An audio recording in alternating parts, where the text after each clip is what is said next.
Magandang araw sa ating lahat, sa Visayas, Mindanao at sa ating mga kababayan sa abroad. Kumusta kayo lahat? Welcome po ulit sa munti nating channel. Yung mga di pa nakasubscribe, subscribe na tayo sa ating TikTok, MSTV123, sa ating namang FB, GM Saso. Sa YouTube naman, MSTV Official YT, para kung may mga bagong video, ma-update kayo. Ang pag-usapan natin ngayon dito is tungkol sa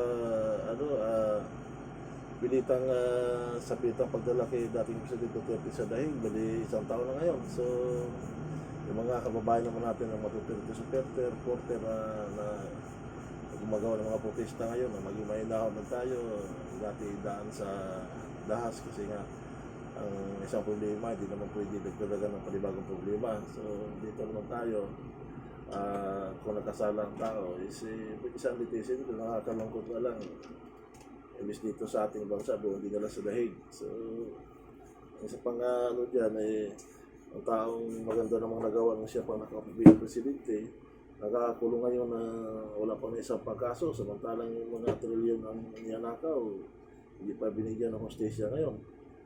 Ganun po man, siguro sa ngayon di pa talaga makalabas-labas yan si dating Presidente Duterte, pero kung pala rin ang kanyang anak sa 2028, maaaring mabigyan ng justisya ang lahat. Yun ang paman, kung palaran siya, dapat mag-iingat na rin dahil yung isa sa yung ilan doon na nagdadala kay dating Presidente Duterte, yung mga dating tauhan din niya, so tinatraidor. So siguro sa 2028, kikilatis na ayos sa mga Duterte supporter, yung mga taong tinatraidor, ba ibubuto yun? Siguro para ano man hindi na maulit ang mga pangyayari.